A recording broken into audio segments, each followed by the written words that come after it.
Hello everyone, welcome to my channel Simple Chemistry. Today I am going to discuss the question answers from first chapter States of Matter. First question, what name is given to each of the following changes of state? Solid to liquid.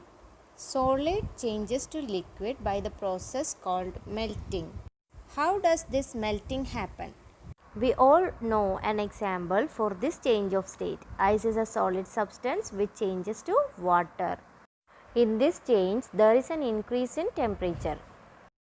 If there is an increase in temperature, the solid particles get more energy and so that the particles vibrate more fastly. Due to this vibration, the forces of attraction between the particles are broken and then the particles are able to move around each other. Then the solid melt to form a liquid. So we can say that solid changes to liquid by the process called melting. Now we can consider the reverse, liquid to solid. Liquid convert into solid by the process called freezing. Consider the conversion of water to ice. Here water convert into ice on cooling. That means there is a temperature decrease in case of water. On decreasing the temperature, the intermolecular force of attraction between the particles increases so that the particles pack more closely. Then they convert it into solid. Or we can say that the liquid freezes and forming a solid. So that the process of conversion of liquid to solid is called freezing. Now we can conclude solid convert into liquid by the process called melting. Then the reverse process, liquid to solid by freezing. Consider the conversion of solid to gas and gas to solid. Here we know the arrangement of particles in solid and gas. In solid the particles are very closely packed and in gas the particles are very loosely packed and can move further away. Here the conversion of solid to gas by heating and gas to solid by cooling. And only a small number of substances can change directly from a solid to gas or gas to solid at normal pressure without involving any liquid state. This conversion of solid into gas is known as sublimation.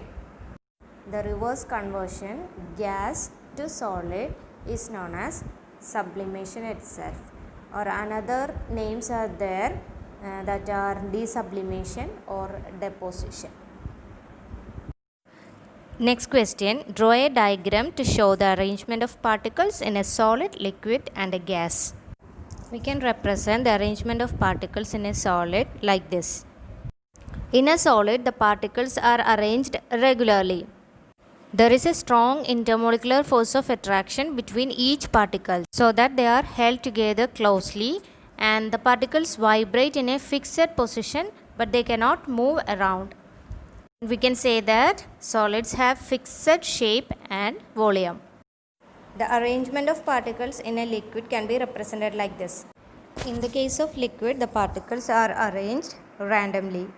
Here the particles are close together but not as close as solids.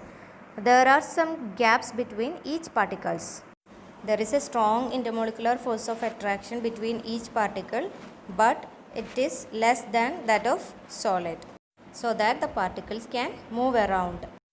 So that the liquid have no fixed shape but they can take the shape of the container and liquids have fixed volume.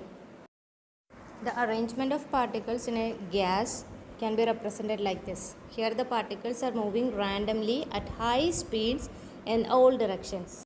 Each particle in a gas are far apart and we can say that there is very weak intermolecular force of attraction between the particles and gases have no fixed shape, not fixed volume.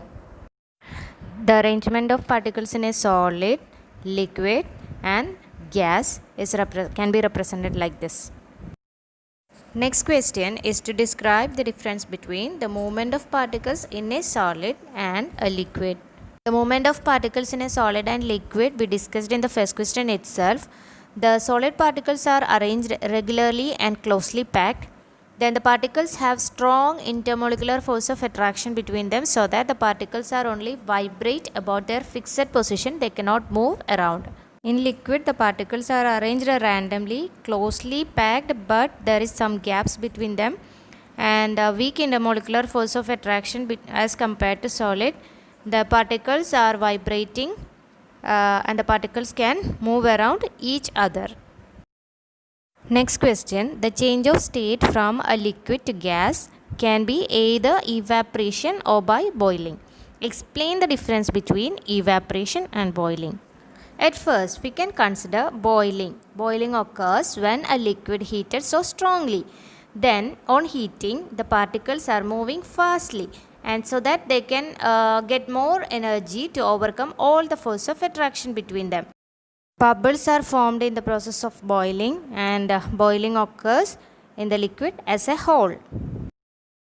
Evaporation is different from that of boiling. Evaporation occurs when the liquid particles get more energy from the surroundings.